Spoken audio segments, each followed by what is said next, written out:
안녕하세요, 안녕하세요. 여러분들의 실력과 자신감을 업업 시킬 수 있도록 시너지를 드릴 시너지 쌤입니다. 자, 이제 이 시간부터 본격적으로 두 번째 과목 액세스에 관한 문제를 풀어볼 거예요. 자, 이번 시간에는 그 중에 DB 구축에 관한 문제를 풀어볼 건데, 자, 문제 풀기에 앞서서 액세스라는 과목 생소하고 낯설긴 하지만 여러분들 너무 어렵게 생각하지 마시고 저와 함께 쉽게 재밌게 공부해 보도록 하겠습니다. 자, 그러면 먼저 DB 구축 문제는 어떤 식의 어떤 형태로 문제가 출제가 되는지 한번 살펴보도록 할게요. 자, DB 구축 문제는 크게 네 가지 형태의 문제가 출제가 되고 있어요. 그래서 테이블 완성에 관한 문제. 그러니까 기존에 테이블이 있는데 그 테이블을 문제에서 주어지는 요건에 따라서 최종 완성을 짓는 거죠. 그게 20점짜리고요. 그 다음에 데이터를 생성하는 이런 문제가 나오는데, 자, 요거는 이제 외부 데이터를 가져와서 문제에서 요구하는 대로 데이터를 만드는 거예요. 테이블을. 자, 그런 문제가 있고, 그 다음에 관계 설정에 관한 문제. 테이블이 여러 개 있을 때 그 테이블과 테이블을 서로 연결해서 우리가 원하는 정보를 얻을 때 필요한 기능이죠. 그래서 관계 설정에 관한 문제가 나오고, 그 다음에 이제 조회. 그래서 테이블에 있는 데이터를 좀 더 쉽게 찾고 할 때 필요한 기능인데 5점으로 해서 출제가 돼요. 자, 그러면 이게 총 보면 35점인데 이게 다 출제가 되는 게 아니고요. 이 중에 테이블 완성에 관한 문제는 항상 고정이 되어 있어요. 고정이 되어 있고, 그 다음에 이 세 가지 유형의 문제가 번갈아 가면서 이 세 가지 중에서 두 문제가 출제가 되고 있죠. 자, 그래서 DB 구축에 관한 문제는 크게는 세 문제가 출제가 됩니다. 세 문제. 그래서 그 세 문제가 출제가 되고 이 DB 구축과 관련된 문제의 배점은 30점이에요. 30점. 그러니까 테이블을 완성하는 요 문제, 요거는 20점짜리는 항상 고정적이에요. 매회 출제가 된다고 보시면 되겠고, 이 세 가지 유형 중에서 이제 두 문제가 번갈아 가면서 출제가 되고 있는 거죠. 아시겠죠? 자, 그러면 본격적으로 문제를 풀어보도록 하겠습니다. 자, DB 구축의 첫 번째 문제는 이와 같이 테이블을 완성하는 문제가 출제가 되고 있어요. 그래서 문제를 읽어보니까 대학생 봉사활동을 관리할 수 있도록 데이터베이스를 구축하였다. 다음의 지시사항에 따라 봉사 내역 테이블을 완성하시오라고 해서 테이블을 완성하는 문제입니다. 자, 그래서 여기 보면 지시사항이 5개가 나오거든요. 그리고 각 지시사항 하나하나 각 4점이 되겠고요. 그래서 총 20점 배점입니다. 문제 1번이. 자, 그럼 문제 1번 중에 첫 번째 지시사항을 보면 학번 필드는 다음과 같이 입력 마스크를 설정하시오라고 되어 있는데, 자, 입력 마스크라고 하는 거, 자, 요거 처음 들어보시는 거죠. 그래서 입력 마스크가 뭔지 입력 마스크에 대한 내용을 살펴보도록 하겠습니다. 자, 입력 마스크라고 하는 거는 데이터를 입력을 할 때 입력을 효율적으로 하기 위해 설정하는 입력 틀이라고 보시면 돼요. 그러니까 자료를 입력을 하고 할 때 좀 더 쉽고 효율적으로 하기 위한 입력 틀, 입력 틀을 우리가 입력 마스크라고 하는데, 자, 예를 들어서 데이터에 전화번호를 반복적으로 계속 입력을 해야 돼요. 그래서 우리가 전화번호 입력할 때 보면 이렇게 숫자 있고 그 다음에 하이픈 있잖아요. 대시 하이픈 입력하고 숫자 입력하고 그 다음에 하이픈 입력하고 또 숫자 입력하고, 그러니까 숫자와 하이픈을 이렇게 번갈아 가면서 입력하고 하면 좀 불편할 수도 있잖아요. 데이터를 많이 입력해야 되는 상황이라면, 자, 그럴 때 이와 같이 입력 틀이, 그러니까 하이픈은 입력하지 않더라도 자동적으로 들어가게끔 입력 틀이 이렇게 되어 있다면 숫자만 자료를 보고 쭉 입력해서 자동적으로 이러한 구조로 입력이 되게 한다면 편하겠죠. 그죠? 그래서 입력 마스크라고 하는 것은 이와 같이 데이터를 입력을 할 때 쉽고 효율적으로 입력하기 위해 설정하는 입력 틀을 우리가 입력 마스크다 이렇게 얘기를 하거든요. 자, 그러면 이제 이 입력 마스크라고 하는 거는 세 가지 구조로 구분이 되어 있어요. 세 가지. 자, 그래서 입력 형식 지정하는 부분이 있고요. 그 다음에 문자 저장 여부를 지정해 주는 부분이 있고, 그 다음에 화면에 표시되는 문자를 지정해 주는 부분이 있고 해서 세 가지 부분으로 구성이 되어 있어요. 중간중간에 이렇게 세미콜론으로 구분을 지어주면 되고요. 자, 요거는 이것도 하나의 문법이에요, 문법. 자, 맨 앞에는 입력 형식, 그 다음에 문자 저장 여부, 그리고 화면에 보여질 문자, 그리고 중간중간은 이렇게 세미콜론으로 구분이 된다라는 거. 자, 그러면 이제 이 입력 형식이라고 하는 거, 자, 요 부분에 대해서 우리가 좀 알아두어야 할 내용이 있는데, 입력 형식을 지정하는, 나타내는 문자는 여러 가지가 있어요. 지금 보시는 거 외에도 더 많은 그 문자 형태가 있는데, 우리가 시험을 준비하면서 그래도 요거는 꼭 알아놔야 될 거 몇 가지를 좀 제가 추려봤는데, 자, 일단 0이라고 하는 거, 그리고 9라고 하는 거, 그 다음에 샵이라고 하는 거, 이렇게 세 가지 형태가 있는데, 숫자 중에는요, 세 가지 형태가 있는데, 자, 0은 문제에서 반드시 입력하도록 할 것이라고 하는 지시사항이 있다면 사용해야 되는 거예요. 필수 입력. 필수 입력이라고 하는 거는 문제에서 이 항목의 내용은 반드시 입력하게 하라.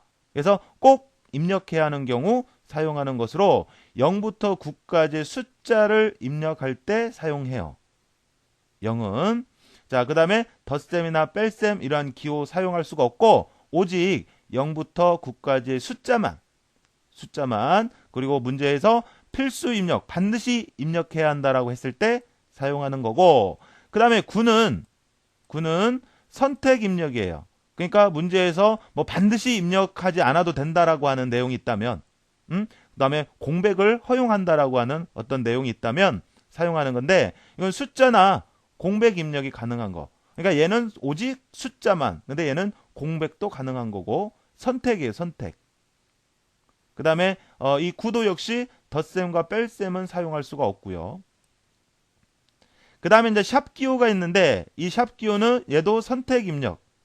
뭐 꼭 입력해야 하는 경우가 아닌 공백이 있어도 상관없다라고 하는 내용이 있었을 때 사용하는 거고, 얘도 숫자나 공백은 입력할 수가 있는데 얘는 덧셈 뺄셈 기호까지도 입력할 수가 있어요. 자, 그래서 숫자와 관련된 내용은 이렇게 세 가지 형태가 있고요. 이렇게 세 가지. 자, 그래서 문제에서 반드시 입력해야 한다라는 내용이 있다. 그러면 꼭 이 0으로 지정을 해주셔야 되고요. 자, 그 다음에 보면 여기 대문자 L부터 소문자 A까지 지시 문자들이 있는데, 자, 얘네들은 문자와 관련된 지시 문자라고 보시면 돼요. 자, 그래서 여기 보면 대문자 L 같은 경우는 필수 입력 시, 그러니까 반드시 입력해야 한다라고 하는 어떤 전제 조건이 있었을 때 사용하는 거고, A에서 Z까지 해서 영문자와 한글을 입력할 수 있도록 할 때 사용하는 거고요. 자, 그 다음에 이제 물음표는 선택 입력 시, 그래서 A에서 Z까지 영문자와 한글. 그러니까 차이점은 L은 반드시 입력해야 한다라고 하는 전제 조건이 있었을 때 사용하는 거고, 그 다음에 물음표는 그러한 것이 없었을 때 사용이 가능한 거고 그래요. 자, 그 다음에 대문자 A는 필수 입력 사항 할 때 입력 시 사용하는 거고, 영문자, 숫자, 한글. 그러니까 숫자까지 입력이 가능한 거다는 얘기죠. A라고 하는 거는. 자, 그 다음에 소문자 A는 선택 입력 시 사용되는 거고, 얘도 영문자, 숫자, 한글. 자, 여기에서 그러니까 얘네들하고 그 다음에 얘네들하고 둘 간을 묶어서 보면은, 자, 이 대문자 L과 물음표는 영문과 한글만 가능하지만 이 소문자 A, 대문자 A 요거는 숫자까지 가능한 경우에 사용한다. 이런 얘기입니다. 아셨죠? 차이점은 그래요. 자, 그 다음에 이제 여기 보면 뭐 크다, 작다 이런 문자들이 있는데, 자, 크다 이거 같은 경우는 모든 문자를 대문자로 변환할 때, 그러니까 설령 소문자로 입력을 하더라도 대문자로 바꿔서 표현해 주는 거고요. 반대로 작다 기호 요거는 모든 문자를 소문자로 변환해서 표현하는 그런 기호 문자가 되겠어요. 자, 그러니까 뭐 쉽게 요거는 크다니까 대문자, 요거는 작다 기호니까 소문자, 이렇게 구분해서 이해를 하시면 되겠고요. 자, 이런 내용들은 어쩔 수 없어요. 여기서 요만큼의 내용은 뭐 요거는 이제 정해진 서로 간의 약속이니까 우리가 문제를 풀면서 익히는 수밖에 없습니다. 아시겠죠? 자, 그 다음에 우리가 또 하나 봐둬야 할 거는요, 여기 문자 저장 여부라고 하는 거. 자, 여기에는 이제 어떤 내용이 들어가냐면, 우리 앞에서 보시면요, 자, 예를 들어서 전화번호 같은 경우 보면 중간중간에 이런 하이픈이라든지 뭐 여러 가지 문자들 있잖아요. 서식 문자. 이런 문자까지 저장할 건지 말 건지 이거를 지정해 주는 부분이에요. 자, 그래서 여기 문자 저장 여부 이 부분에 0을 넣어주는 경우는 이와 같은 서식 문자까지 저장하겠다는 얘기고요. 그 다음에 여기가 공백이나 또는 1로 표현되는 경우는 이러한 서식 문자는 화면상에만 보이고 저장을 않겠다는 얘기예요. 그러니까 순수한 데이터만 저장을 하고 이러한 서식 문자는 컴퓨터 내부에는 저장하지 않겠다. 화면상에만 보이겠다. 이런 의미로 쓰이고 있어요. 자, 그 다음에 화면의 표시 문자 요거는 여기에 이제 문자를 기입을 하면 뭐 샵 기호라든지 또는 뭐 여러 가지 특수 문자 있잖아요. 뭐 별표라든지 문자를 기입하면 그 화면에 그러한 문자가 이제 표현이 되는 거죠. 자, 예를 들어서 보세요. 이제 입력 마스크로 이와 같이 지정을 했다. 자, 그러면 요거는 뭐예요? 0이라고 하는 거는 반드시 입력해야 하는 경우 숫자. 자, 그래서 0000 그 다음에 대시 0000 이렇게 있다. 그러면 이제 이런 경우는 주로 주민등록번호 입력하고 할 때 많이 쓰는 형태이기도 한데, 자, 0이 가지고 있는 의미는 숫자를 반드시 입력해야 할 때. 근데 이게 몇 자리예요? 하나, 둘, 셋, 넷, 다섯, 여섯. 앞에 6자리, 뒤에 7자리. 그래서 총 숫자 13자리를 반드시 입력하고, 그 다음에 여기 보면 입력 마스크의 구조가 기본 구조가 이렇게 세 부분으로 되어 있다고 했는데 그 첫째 입력 형식만 나와 있고 나머지 두 부분은 생략되어 있죠. 이렇게 불필요한 부분은 생략할 수도 있어요. 그래서 생략이 됐다 그러면 문자, 이런 특수 문자, 서식 문자 이런 거는 저장하지 않겠다. 그 다음에 화면에 보일 때도 어떤 표시 없이 그냥 보이겠다. 그래서 이렇게 입력 마스크를 지정을 하고 화면을 보면 이와 같이 되는 거죠. 언더바로 해서 앞에 6자리. 그러니까 여기는 이제 데이터가 입력이 되는 부분이라는 걸 나타내는 거고, 특별한 문자를 지정하지 않는 경우에요. 그 다음에 중간에 하이픈 들어가고, 뒤에 7자리 이렇게 들어가고. 그래서 이렇게 지정하면 숫자 13자리를 반드시 입력해야 하는 경우 사용하는 예제입니다. 자, 그 다음에 그 밑에 거는요. 자, 여기 보세요. 0이라고 하는 거는 반드시 입력해야 하는 경우, 숫자를 반드시 입력해야 하는 경우인데, 앞에 3자리, 그 다음에 하이픈 있고 그 다음에 중간에 4자리 하이픈 있고 중간에 4자리 해서 총 숫자 11자리는 반드시 입력해야 하는 경우에 자, 그 다음에 여기 보면 세미콜론으로 해서 중간에 뭐가 있어야 되는데 지금 필요 없는 경우를 이렇게 생략할 수도 있어요. 알았죠? 그래서 하이픈은 저장하지 않겠다. 이런 하이픈 있잖아요. 중간에 그러니까 화면에만 이렇게 보이지 실제로는 저장하지 않겠다. 이런 의미고요. 자, 그 다음에 맨 마지막 그 구분에 보면 별표가 들어갔어요. 자, 이거는 화면에 표시되는 문자예요. 그러니까 이렇게 별표를 지정하면 화면상에 이렇게 보이는 거예요. 별표가. 입력이 돼야 하는 부분을 나타내는 부분에 이렇게 지정한 이런 문자가 이렇게 표시가 되는 거예요. 그래서 앞에 3자리, 중간에 4자리, 뭐 중간에 또 뒤에 4자리 이렇게. 자, 그 다음에 자, 요거 같은 경우는 자, 요거 크다 기호는 대문자를 입력을 하는 경우요. 그 다음에 이 L은 영문자를 반드시 입력해야 하는 경우. 이게 2자리죠. 자, 그래서 앞에 2자리는 영문자가 반드시 입력이 될 거고 또 여기도 0이 들어갔네요. 그러니까 숫자 4자리까지 해서 반드시 입력해야 한다. 뭐 이런 지시사항이 있으면 이렇게 쓰는 거죠. 이렇게. 자, 그리고 소문자를 입력을 해도 대문자로 변환을 한다. 그러면 이제 앞에 이렇게 문자와 관련된 내용이기 때문에 여기다 써주는 게 좋습니다. 그래서 크다 하고 그 다음에 문자 2자리 하이픈 숫자 4자리. 그 다음에 여기 보면 세미콜론을 하고 이거는 이제 두 번째 부분에 대한 내용이죠. 0. 요거 그러니까 문자 저장 여부에 대한 부분인데 요거를 0으로 하면 이 하이픈 요거까지 해서 같이 저장하겠다. 이런 의미가 되는 거예요.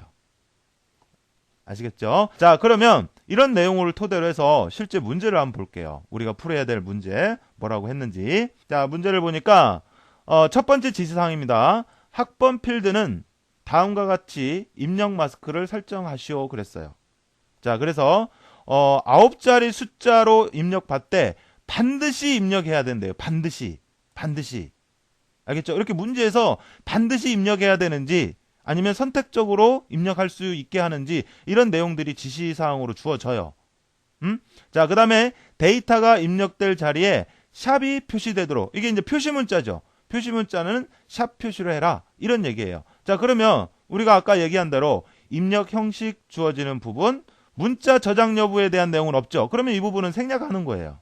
그 다음에 화면에 표시되는 문자, 이렇게 있는데, 문제에서 말하기를 뭐라고 했냐, 9자리를 입력받되, 숫자 9자리를 입력받되 반드시 입력하래. 반드시. 그러면 숫자와 관련된 내용들은 얘네들이거든요. 얘네들. 이 중에 반드시 입력을 해야 한다라고 하는 건요, 숫자 0이죠. 0. 알겠죠? 자, 그 다음에 문자 저장 여부에 대한 내용은 언급이 안 돼 있죠, 문제에서. 그러면 이제 생략이 된 거고, 화면에 표시될 문자, 여기 문제에서 샵 이 기호로 설정을 하라, 이렇게 주어졌단 말이에요. 그러면 이제 우리가 입력 마스크 입력하는 부분에 어떻게 표현을 하면 되냐면, 자, 9자리, 숫자 9자리는 반드시 입력해야 하기 때문에 0으로 9개를 쭉 설정하고, 그 다음에 문자 저장 여부, 세미콜론으로 구분하는데 그 부분은 생략한 거예요. 이렇게 세미콜론을 2개 연달아서 이렇게 붙여주시면 돼요. 구분은 세미콜론을 하는데 중간에는 거기에 대한 내용이 언급이 안 돼 있으니까 생략이 된 거예요. 그 다음에 세 번째 부분, 지시사항 하기 위해서 또 세미콜론으로 해서 화면에 샵 표시로 하라 그랬으니까 이렇게 샵을 넣어주면 되는 거죠. 아시겠죠? 자, 그러면 일단 여기까지를 한번 실제 문제 파일을 열어서 작업해 보도록 하겠습니다. 자, 두 번째 과목 액세스 파일은요, 문제 푸는데 파일을, 자, C 드라이브 안에 여기 보면 db라는 폴더, 실제 시험장에서도 보면 이 C 드라이브 아래 db라는 폴더에서 작업을 하거든요. 그러니까 연습할 때부터 우리가 그렇게 하게 해요. 그래서 C 드라이브 아래 db라고 하는 폴더를 만드세요. 엑셀은 OA라는 폴더를 만들어서 여기다 놓고 했죠. 데이터베이스는 여기 db라는 이름의 폴더를 여러분들 만드셔서 그 안에 여러분들이 문제 푸는데 필요한 파일을 가져다 놓고 작업을 하세요. 아시겠죠? 자, 문제 파일 열어보시면 저와 같은 화면을 보실 수가 있으세요. 자, 그래서 좌측에 보면 문제에서 주어진 기본 객체 종류들이 쭉 나열되어 있죠. 그래서 테이블도 있고 쿼리도 있고 폼도 있고 보고서도 있고, 그래서 이렇게 네 가지 객체가 있다라는 걸 이렇게 보여주고 있습니다. 자, 혹시 이 부분이 저와 좀 보는 게 좀 다르다 그러면, 자, 여기 모든 액세스 객체라고 하는 이 부분을 클릭을 해서 보시면 범주 형태, 그러니까 보는 형태를 어떻게 볼 건지를 지정해 줄 수가 있거든요. 그래서 여기를 객체 유형과 모든 액세스 객체를 선택을 해서 보시면 됩니다. 아시겠죠? 자, 그래서 우리가 일단 1번 문제는 봉사 내역 테이블을 완성하는 거거든요. 그래서 좌측에 보면 테이블이 있죠. 그 테이블 중에 봉사 내역이라고 하는 테이블이 있을 거예요. 있죠? 자, 그래서 얘를 더블 클릭해서 보시면 봉사 내역이라고 하는 테이블이 이렇게 보여집니다. 자, 그래서 봉사 내역 테이블에는 봉사 코드, 학번, 기관 코드, 기관명, 봉사 내용, 봉사 날짜, 시수 등등 해서 여러 개 항목으로 구성되어 있네요. 자, 그러면 우리가 이렇게 어떤 내용을 가지고 테이블이 됐던, 쿼리가 됐던, 폼이 됐던, 보고서가 됐던 어떤 내용을 변경하고 설정하고 하려면 이 보기 형태를 지금 보시는 형태에서는 작업할 수가 없고요. 디자인 보기라고 하는 걸로 들어가야 돼요. 자, 그래서 지금 이 상태에서 왼쪽에 보면 보기라고 하는 부분이 있죠. 그죠? 자, 그래서 여기를 한번 눌러보세요. 눌러보시면 데이터 시트 보기, 지금 보시는 게 데이터 시트로 보시는 거예요. 그 다음에 피벗 테이블 보기, 피벗 차트 보기가 있고 디자인 보기라고 하는 거 있죠. 자, 여기로 들어가시는 거예요. 자, 또는 자, 요거 닫아보고, 또는 이 봉사 내역이라고 하는 거 여기에서 객체 이름에서 마우스 오른쪽 버튼 누르면 디자인 보기가 바로 나와요. 그래서 여기를 눌러서 디자인 보기 모드로 들어가셔도 되고, 또는 자, 봉사 내역을 열어놓은 상태에서, 자, 여기 우측 하단에 보면요, 화면 보기 단추들이 이렇게 모여져 있거든요. 있죠? 자, 그 중에 삼각형과 그러니까 자와 연필 이런 거 되어 있는 거, 요게 바로 디자인 보기거든요. 그래서 얘를 이용을 해서 디자인 보기 모드로 들어가셔도 상관없습니다. 됐어요? 자, 그렇게 해서 모든 앞으로 문제를 풀 때 테이블에 관한 내용을 변경을 하고, 쿼리에 관한 내용을 변경을 하고 폼에 대한 거를 변경하고 보고서에 대한 걸 변경하고 할 텐데 이렇게 변경하고자 할 때는 항상 이렇게 디자인 모드로 들어가시면 됩니다. 들어가는 방법은 세 가지 형태가 있다라는 거. 그래서 여러분들이 쉬운 방법으로 하세요. 알겠죠? 자, 그러면 이렇게 디자인 모드로 들어온 다음에 자, 그다음에 이제 1번을 볼게요. 1번 뭐라고 그랬어요? 학번 필드에 대해서 하라 그랬죠? 그래서 학번 필드는 입력 마스크를 이제 지정을 하는데 9자리 숫자로 입력을 받도록. 근데 반드시 입력을 하래요. 반드시. 자, 그러면 자, 지금 일단 여기 보면 항목명이 이렇게 세로로 이렇게 쭉 항목명이 쭉 나열되어 있거든요. 필드 이름에서 봉사 코드 항목, 학번 항목, 기관 코드 항목, 기관명 항목에서 항목이 쭉 있는데 이 중에서 우리가 할 건 뭐예요? 학번이죠? 그럼 학번을 이렇게 한번 클릭을 하세요. 그러면 학번에 대한 지정할 수 있는 메뉴들이 쭉 열립니다. 되셨어요? 학번. 자, 그래서 학번을 선택한 다음에 위에서 쭉 보시면 입력 마스크라고 하는 목록이 있죠. 그죠? 자, 이 부분에 입력 마스크에 대한 내용을 이제 여러분들이 입력을 해주시면 돼요. 자, 그러면 뭐예요? 숫자 9자리. 근데 반드시야. 그러니까 0으로 9개의 숫자를 입력받을 수 있도록 0을 9번 입력을 하는 거죠. 하나, 둘, 셋, 넷, 다섯, 여섯, 일곱, 여덟, 아홉 이렇게. 알겠죠? 자, 이런 개수 이런 거 틀리시면 안 돼요. 자, 그 다음에 세미콜론으로 구분 짓고 그 다음에 이제 문자 저장 여부 이 부분은 필요 없잖아요. 그러니까 생략하고 그 다음에 세미콜론으로 구분 짓고 그 다음에 화면에 샵 표시가 나도록 한다 그랬잖아요. 자, 그래서 샵 표시 이렇게 넣어주시면 돼요. 됐어요? 자, 그렇게 해서 설정을 했으면 자, 요거를 이제 닫습니다.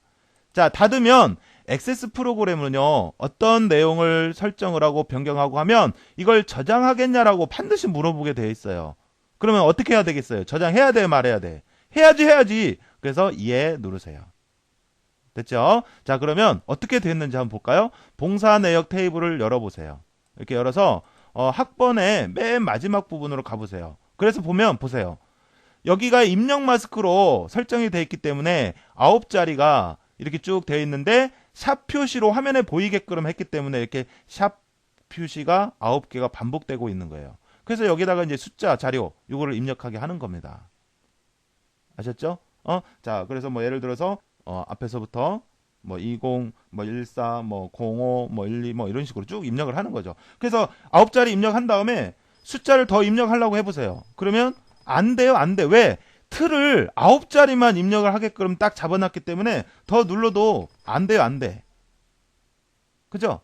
이렇게 해서 좀 더 입력을 쉽고 효율적으로 하기 위해서 설정하는 게 입력 마스크예요. 알겠죠? 자, 이렇게 하시면 됩니다. 자, 그 다음에 엑세스에서는 이렇게 연습을 하신 다음에는 이거를 다시 원상복귀 시켜주셔야 되거든요. 그래서 ES 키를 눌러주시면 처음 상태로 돌아와집니다. 되셨죠? 자, 그 다음에 문제 1번의 두 번째 지시사항을 보도록 할게요. 마찬가지로 봉사 내역 테이블에 관한 내용인데 기관 코드 필드에 대문자로 입력해도 소문자로 표시되도록 형식을 설정하시오. 그러니까 입력 마스크에서 하는 게 아니라 요거는 형식을 지정하는 부분에서 하는데 자, 요 문제도 그래요. 마찬가지 똑같이 적용이 돼요. 자, 그래서 여기 보면은 대문자로 입력을 해도 소문자로 표시되도록 하라고 했으니까 자, 요거 작다기요. 요걸 사용하시면 돼요. 알겠죠? 뭐 입력 마스크에서 썼던 그런 규칙을 똑같이 적용해서 쓰시면 됩니다.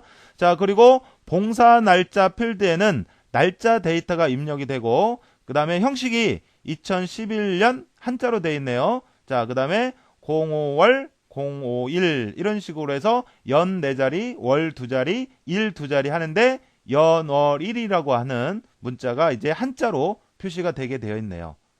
자, 그래서 이와 같은 형태로 표시되도록 데이터 형식과 형식 속성을 설정하시오 그랬는데 자, 이렇게 어떤 내용 형식을 지정을 할 때 이게 말하자면 엑셀에서는 셀 서식이거든요.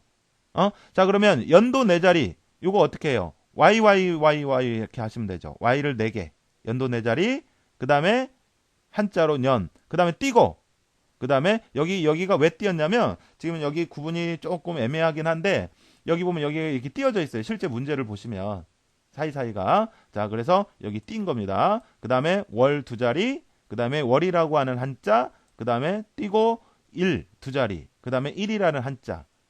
알겠죠? 자, 이렇게 한자를 입력하는 방법은, 그러니까 여러분들 그 연이라고 하는 글자를 입력하신 다음에 한글로, 그 다음에 키보드에 한자 키를 누르시면, 그래서 거기에서 해당되는 한자를 선택해서 입력하시면 됩니다. 자, 그러면 지시사항 2번과 3번을 직접 문제를 한번 보면서 풀어보도록 하겠습니다.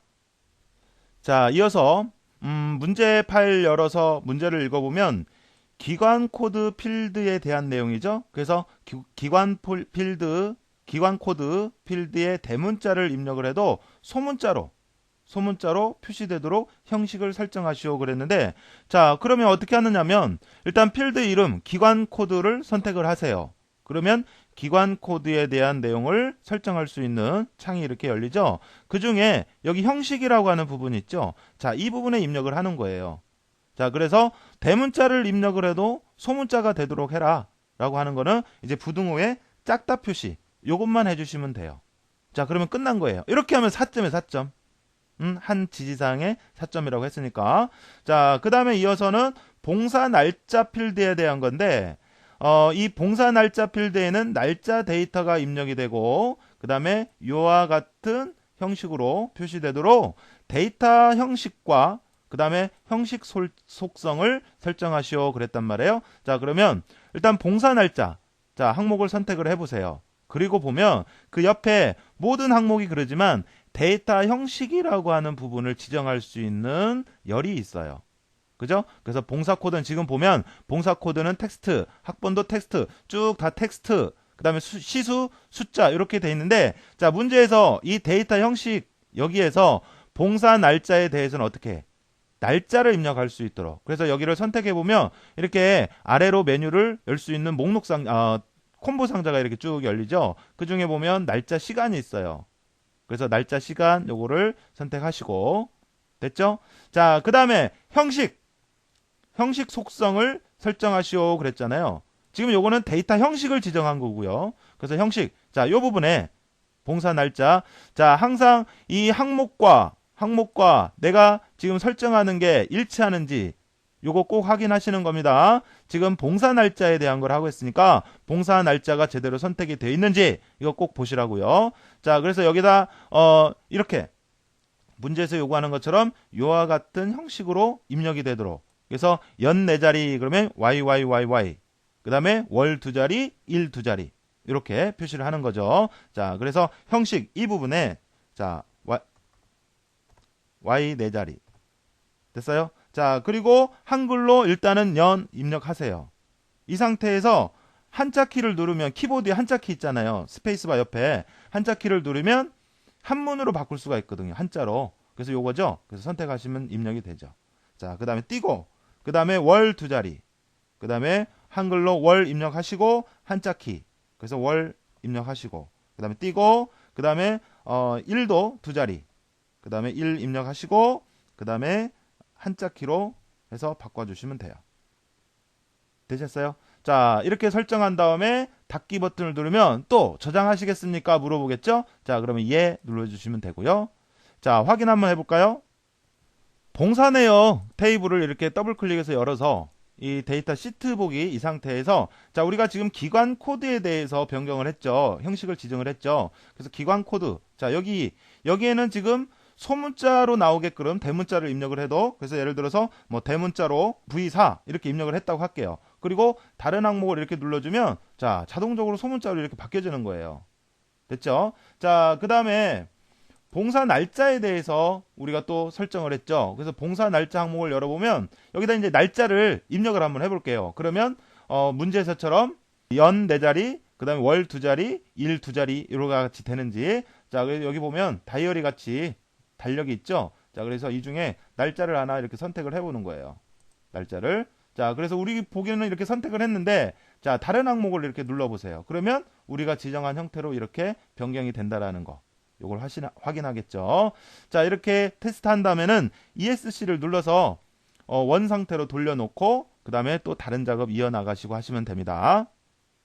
자, 그 다음 이어서 지시사항 4번, 5번. 자, 4번 문제는 시수 필드에는 기본적으로 1이 입력이 되도록 설정을 하고, 그 다음에 유효성 검사 규칙을 이용을 해 0보다 큰 값이 입력이 되도록 설정하시오 그랬네요. 자, 여기에서 그럼 유효성 검사 규칙이라고 하는 건 뭔지 먼저 살펴보도록 하겠습니다. 자, 일단 우리가 앞에서 봤던 형식과 유효성 검사 있죠. 자, 일단 형식이라고 하는 것은 저장된 데이터가 화면에 보일 형태를 지정하는 것으로 우리 엑셀에서의 셀 서식과 같죠. 아까 뭐 연도를 우리가 원하는 형태로 표시하게 한다든지 이렇게 이게 형식이고요. 자, 그 다음에 유효성 검사라고 하는 거는 입력되는 값을 제한하는 거예요. 어디서 어디까지만 입력하겠다, 입력받겠다 이런 식으로 입력되는 값을 제한하는 기능이에요. 입력 자체를. 자, 형식은 입력된 데이터를 화면에 보일 형태를 지정하는 거. 셀 서식을 생각하시면 돼요. 알겠죠? 그리고 유효성 검사는 입력되는 값을 제한하는 기능을 얘기를 하는 거고, 그리고 아까 입력 마스크 요거는 입력을 할 때 입력 틀을 지정을 하는 거예요. 우리가 조금 쉽고 효율적으로 입력되게 하기 위해서. 알겠죠? 유효성 검사는 입력 값을 어디서 어디까지만 이런 식으로 입력 값을 제한하는 기능이고요. 알겠죠? 자, 그래서 유효성 검사라고 하는 건 이런 건데, 자, 유효성 검사 규칙도 사실은 여러 가지가 있어요. 여러 가지가 있는데, 자, 이렇게 등호를 서로 마주보게 하는 거, 이거는 같지 않다라는 얘기죠. 그래서 같지 않다, 0, 그러니까 0이 아닌 값이 입력이 되도록 설정할 때 쓰이는 그런 규칙이고요. 그 다음에 이 액세스에서는 이 AND나 OR 이게 중간에 이렇게 들어가요. 우리 엑셀에서 AND, OR 함수 쓰고 할 때는 앞에다 썼잖아요. 그죠? 근데 이 액세스에서는 AND나 OR 이게 중간에 들어가거든요. 그래서 요거의 의미는 1보다 크거나 같고 50보다 작거나 같다 이렇게 지정을 하면 1에서 50까지의 숫자만, 그러니까 그 외에는 안 되는 거예요. 이게 입력을 이렇게 제한을 하는 거죠. 1에서 50까지 숫자만 입력이 되도록. 그 다음에 이 내용을 between이라고 하는 연산자를 이용할 수가 있어요. between, 어디서 어디까지 사이 의미잖아요. 그래서 between 1 and 50 이러면 1에서 50까지 숫자만 입력이 되도록 할 때 사용하는 규칙이 되겠고, 그 다음에 5어는 또는, 그래서 A, or B 그러면 A 또는 B만, 이렇게 입력이 되도록 할 때 설정하는 규칙이고, 그 다음에 이 OR와 또 같은 의미로 in이라고 하는 연산자를 쓸 수가 있어요. 그래서 in A, B 문자기 때문에 이렇게 대문자로 큰 따옴표로 이렇게 묶어준 거고요. 그러면 얘도 A 또는 B만 입력이 되도록 설정할 때 쓰는 규칙이 되겠고, 그 다음에 이제 len이라고 하는 연산자를 이용을 할 때, 그리고 가로 열고, 그 다음에 XS에서는 또 항목과 또 다른 거를 구분하고 할 때 이렇게 대가로로 묶어서 항목이다라고 하는 걸 표시를 하거든요. 그래서 필드명을 써주고 그 다음에 길이를 5 이렇게 써주면 여기서 설정한 필드에 입력될 값은 5자리로 입력이 되도록 할 때 설정하는 겁니다. 5자리로. 자, 그리고 이제 like 연산자를 또 이용을 할 때가 있어요. like. 자, 그래서 이렇게 하면 이게 이제 문자 4자리인데 A로, 대문자 A로 시작하면서, 이게 시작은 A로 하되 뒤에 세 자리는 뭐가 와도 상관없다는 얘기예요. 이게 이제 만능 문자라고 하잖아요. 그래서 물음표가 있으면 이 물음표 한 자리에는 뭐가 와도 상관이 없다라는 얘기. 또 만능 문자로 이 별표가 있죠. 별표는 물음표는 이거 한 자리가 있는 그곳에는 뭐가 와도 상관이 없다는 얘기고, 별표는 자릿수에도 상관이 없는 거예요. 자릿수에도 몇 자리 되든 어떤 문자가 오든 상관이 없다. 그런 의미로 이런 그 아스테리크 별표를 쓰죠. 그래서 이렇게 만능 문자 물음표나 그다음에 별표를 사용하는 경우는 like를 써요. like. equal이 아니라 like. 연산자, 뭐뭐와 같은 이런 의미로.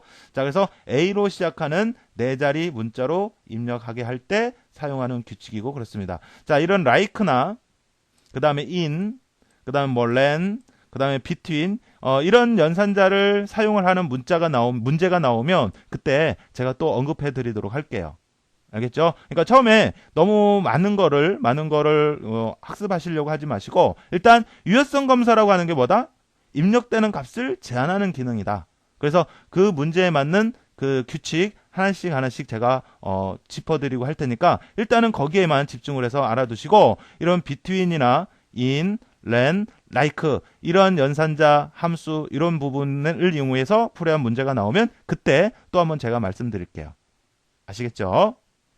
자, 그러면 문제의 지시사항을 다시 한번 보시면 시수 필드에는 기본적으로 1이 입력이 되도록 설정을 해야 되고요. 그 다음에 유효성 검사 규칙을 이용을 해서 0보다 큰 값이 입력이 되도록 설정하시오 그랬네요. 자, 그래서 유효성 검사 이 부분을 설정하고 기본값을 지정해 주는 부분이고요. 자, 그 다음에 봉사 코드 필드에 포커스가 이동하면 입력기가 0숫자 반자가 되도록 설정하시오 그랬는데, 자, 요건 뭐냐면 우리가 이제 IME 모드라고 하는데, 자, 요거는 키보드 입력 시 기본 입력 상태를 지정해주는 그런 기능인데요. 자, 예를 들어서 이런 거예요. 실제로 여러분들 보세요. 이렇게 기관 코드, 기관명, 연락처 뭐 이런 항목들로 구성되어 있는 이 테이블에 자료를 입력을 해야 한다라고 했을 때, 자, 기관 코드를 입력을 할 때는 키보드의 입력 상태가 영어를 입력할 수 있는 영문 입력 상태가 되어야 되죠. 그래서 입력을 했어요. 그 다음에 기관명을 입력을 하려고 봤더니 한글이네? 그러면 또 키보드를 한글을 입력할 수 있는 상태로 바꿔줘야 되죠. 그죠?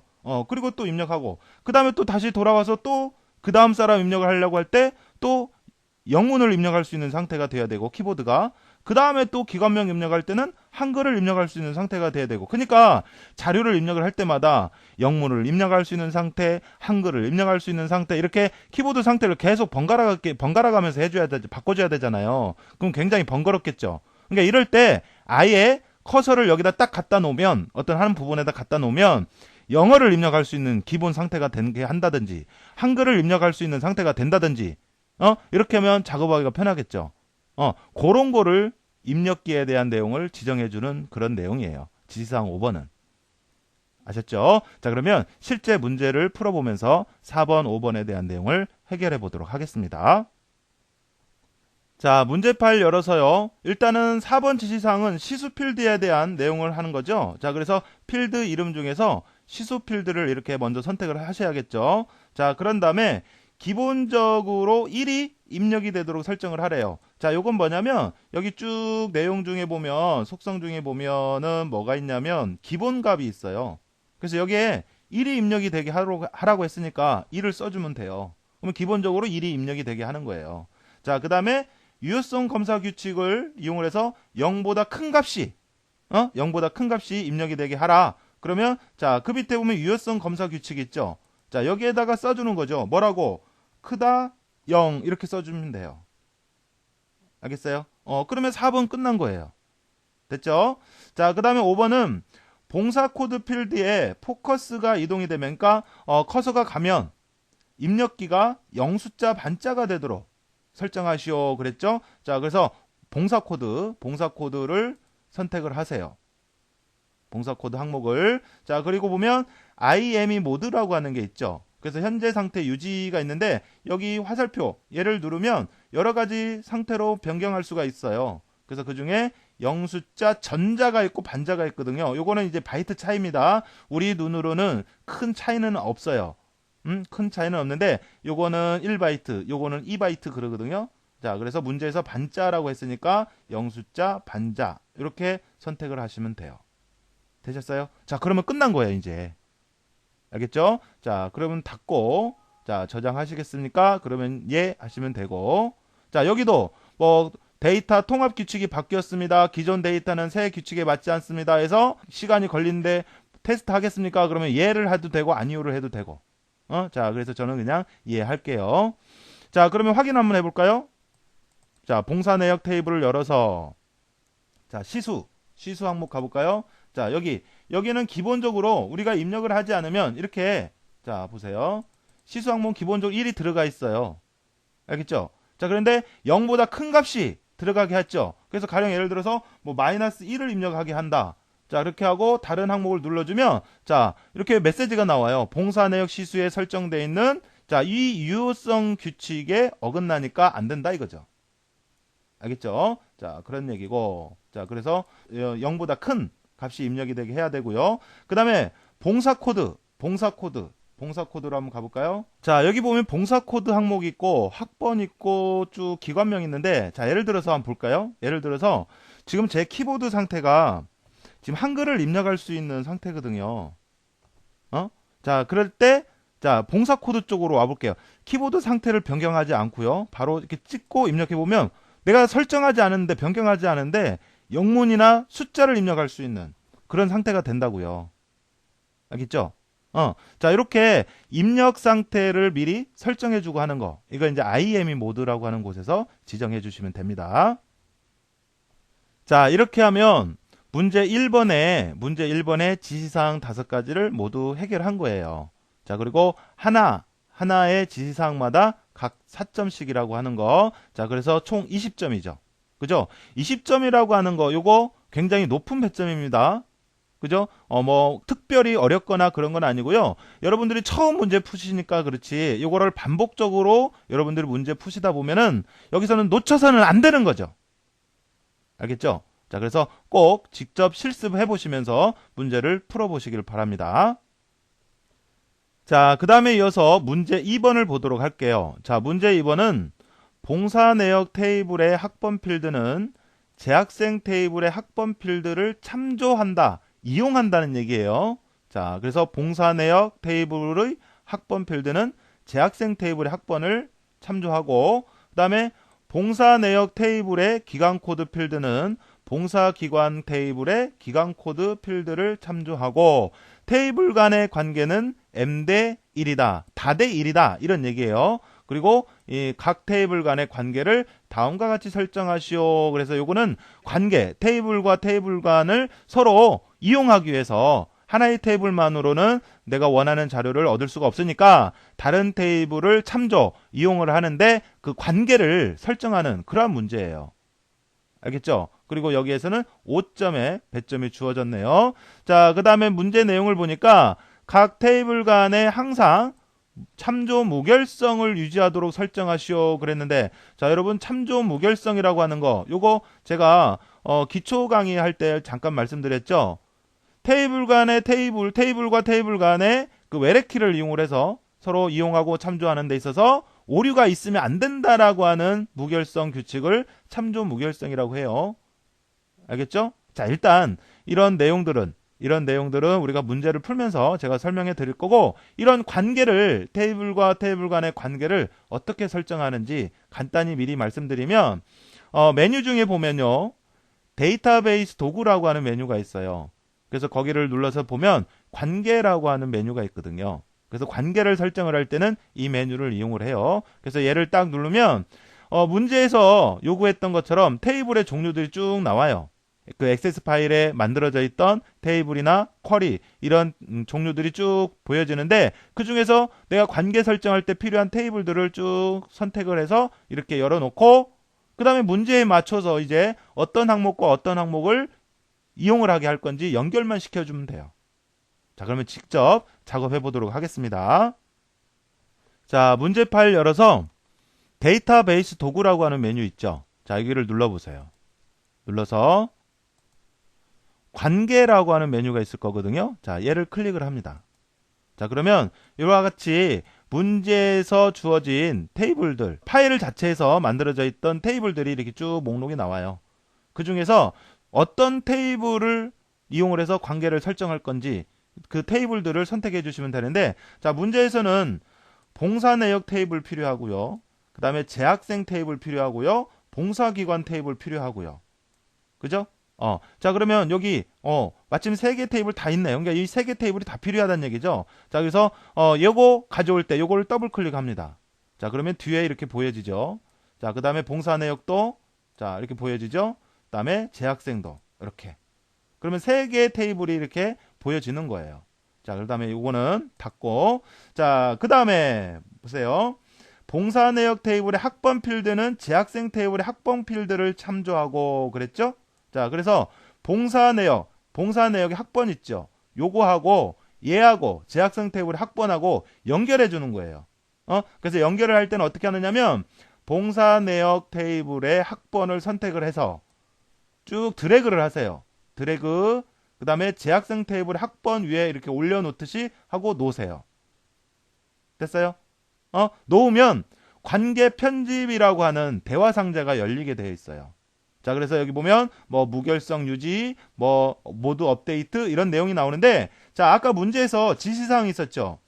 각 테이블 간에는 항상 참조 무결성을 유지하도록 설정하시오 그랬죠. 자, 그러면 유지, 참조 무결성 유지. 자, 이 부분을 체크하세요. 이렇게. 자, 그 다음에 두 번째는 재학생 테이블의 학번 필드가 변경되면 이를 참조하는 봉사 내역 테이블의 학번 필드가 따라서 변경되고 이렇게 같이 변경이 돼야 한다는 거. 이게 모두 업데이트 돼야 한다는 얘기거든요. 자, 무슨 얘기냐면 보세요. 지금 봉사 내역 테이블 학번과 재학생 테이블 학번을 지금 서로 간에 참조할 수 있도록 연결을 해놨는데 나중에 여기가 바뀌었어요. 그러면 참조 무결성을 유지하려면 여기가 바뀌면 따라서 얘도 바뀌어야 되잖아요. 그래야 오류가 생기지 않죠. 그죠? 그래서 그 바뀌면 같이 바뀌게 하라. 이런 내용이거든요. 마찬가지예요. 봉사기관 테이블의 기관 코드 필드가 변경되면 봉사 내역 테이블의 기관 필드도 따라서 변경되도록. 자, 그래서 요거 여기에 대한 내용을 처리를 하기 위해서는 여기 관련 필드 모두 업데이트 요거를 체크를 해주시면 돼요. 자, 그래서 체크하시고 그 다음에 세 번째는 뭐냐면 봉사기관 테이블에서 참조하고 있는 재학생과 봉사기관 테이블의 레코드를 삭제할 수 없도록 하시오 했죠. 그래서 관련 레코드 모두 삭제. 그래서 여기를 체크를 하면 삭제를 한다는 얘기고 이거를 그대로 두면 삭제가 이루어지지 않도록 하는 거고. 근데 지금 문제는 뭐예요? 삭제를 하라고 말을 하고 삭제를 할 수 없도록 하시오 그랬으니까 여기를 체크하면 큰일 나죠 이제. 알겠어요? 문제의 지시사항과 달라지는 거예요. 그러니까 여기서 할 거는 항상 참조 무결성 유지라고 하는 거 이 부분과 관련 필드 모두 업데이트라고 하는 거 이 부분을 체크를 해주시면 되고. 알겠죠? 그러니까 문제에서 뭐를 하라고 했는지 그 지시사항을 잘 보시면 돼요. 그 다음에 레코드를 삭제할 수 없도록 하시오 했으니까 여기 모두 삭제 이 부분은 해제해 놓은 거고요. 됐죠? 자, 그래서 이렇게 설정한 다음에 만들기 눌러주시면 되고 그러면 이렇게 자동적으로 만들어져요. 알았죠? 자, 그리고 요게 끝난 거 아니에요. 지금 봉사 내역 테이블과 재학생 테이블만 연결한 거고 그 다음에 봉사 내역 테이블의 기관 코드 여기 보면 기관 코드 있죠? 자, 요거하고 봉사 기관 테이블의 기관 코드 요거하고도 연결해 줘야 돼요. 알겠죠? 자, 그래서 자, 요거 기관 코드 요거를 선택을 하신 다음에 자, 그대로 드래그해서 봉사기관 코드에 기관 코드 위에다 올려놓으시면 돼요. 그러면 여기도 물어보죠. 그러면 항상 참조 무결성 유지, 관련 필드 모두 업데이트 여기는 체크하면 안 되고요. 그 다음에 만들기 이렇게 해주시면 돼요. 그러면 연결해 주시면 이게 일을 얘기하고 이게 달을 얘기하거든요. 그래서 일대다 관계를 나타내고 있는 겁니다. 이건 자동적으로 이렇게 표시가 되고요. 그 다음에 관계 설정하고 할 때 방향을 아까 우리 여기에서 이렇게 갔죠. 이렇게 하나 또는 여기에서 이렇게 하나 똑같습니다. 아셨어요? 그래서 그런 방향은 뭐 큰 차이 없으니까 여러분 편하시는 대로 작업하시면 되겠어요. 이게 바로 문제 2번이에요. 관계 설정이에요. 어렵지 않죠. 그러니까 처음 해보는 내용이라 그렇지 실제 해보면 별거 없다라는 거. 알겠어요? 그래서 무슨 지시사항이 있는지 그 내용만 정확히 파악해 주시면 되겠습니다. 됐죠? 그래서 이렇게 하신 다음에는 요거 닫기 누르시면 물어봐요. 저장하시겠습니까? 그러면 예 하시면 되겠고요. 됐죠? 자, 그 다음에 문제 3번은 C 드라이브 아래 DB 폴더에 존재하는 신입생 추가 txt 파일을 가져와 다음과 같이 신입생 테이블을 작성하시오. 그래서 테이블 작성하는 그런 문제네요. 그래서 신입생 추가라고 하는 텍스트 파일을 이게 외부 데이터죠. 요거를 이용을 해서 신입생 테이블을 만드는 그런 문제입니다. 그 다음에 신입생 추가 텍스트 파일의 첫 번째 행은 필드 이름이고 그 다음에 구분자는 세미콜론인 그랬는데 자, 요거는 간단하게 말씀드리면 메뉴 중에 보면 외부 데이터 메뉴가 있거든요. 그래서 요거를 선택을 해서 지금 우리가 이용을 해야 되는 게 txt 파일이죠. 그걸 텍스트 파일이라 그래요. 그래서 여기를 선택을 해서 문제에 맞춰서 이제 따라서 해주시면 되겠습니다. 자, 그러면 얘도 바로 작업해 보도록 할게요. 자, 문제 파일 열어서 자, 외부 데이터 선택을 하신 다음에 지금 이용해야 되는 파일이 신입생 추가라고 하는 txt 파일이죠. 자, 그러면 요거는 텍스트 파일이거든요. 자, 그래서 텍스트 파일을 선택을 해서 여기 보면 그러면 경로를 데이터 원본을 지정하시오 해가지고 경로를 지정할 수가 있는데 문제에서도 그랬죠. C 드라이브 아래 DB 폴더에 존재하는 그랬으니까 여러분들 우리 항상 그랬죠. 문제 푸는데 필요한 파일은 C 드라이브 안에 DB라는 폴더 안에다 가져다 놓고 하자고요. 그래서 찾아보기에 가서 C 드라이브 안에 DB라는 폴더 아래 이렇게 신입생 추가 있잖아요. 그래서 요거를 선택을 해서 열기 하시면 됩니다. 자, 그리고 확인. 자, 그러면 이제 요와 같이 텍스트 가져오기 마법사가 열리거든요. 자, 그러면 일단 보여지는 거, 파일의 내용, 그러니까 신입생 추가라고 하는 그 파일을 열어보면 이렇게 데이터와 데이터 간에 이렇게 자체에 세미콜론으로 이렇게 구분이 되어져 있어요. 알았죠? 자, 그래서 여기 구분, 각 필드를 구분하는 쉼표나 탭 등의 문자를 사용. 여기 문제에서 구분자는 세미콜론으로 돼 있다고 했으니까 그 구분자를 이용을 하겠다라는 의미로 구분 여기 선택된 상태에서 다음 눌러주시면 돼요. 자, 그래서 자 여기에서 필드를 나눌 구분자 기호 선택에서 문제에서 세미콜론이라고 했으니까 세미콜론 선택하시고 자, 그 다음에 문제에서 신입생 추가.txt 파일의 첫 번째 행은 필드의 이름이고 그랬죠. 그러니까 txt 파일을 열어보면 맨 첫 번째 행에 학번, 이름, 학과, 연락처, 주소라고 하는 내용이 쭉 들어가져 있대요. 자, 한번 보면 지금 보시는 게 신입생 추가라고 하는 txt 파일 그걸 열어본 내용인데 여기 보면 맨 첫 행이 이렇게 들어가져 있잖아요. 학번, 이름, 학과, 연락처, 주소라고. 그죠? 그러니까 문제에서 의미하는 자 요거 문제에서 요구하는 이 말이 이 파일의 첫 번째 행은 필드로 쓰겠다. 그러니까 요거는 필드로 쓰겠다. 이 말이거든요. 첫 행의 필드 이름 포함. 요거 있죠. 첫 번째 행은 필드 이름이고 그랬으니까 이 필드라고 이렇게 표시를 해주는 거죠. 그러면 이렇게 자동적으로 구분이 되어져요. 됐죠? 자, 그리고 다음. 자, 그 다음은 여기 보면 데이터 유형을 지정할 수 있는 그런 필드 옵션에 대해서 지정해주는 부분인데 문제에서는 여기에 대해서 언급한 건 없거든요. 자, 그래서 다음 눌러주시면 돼요.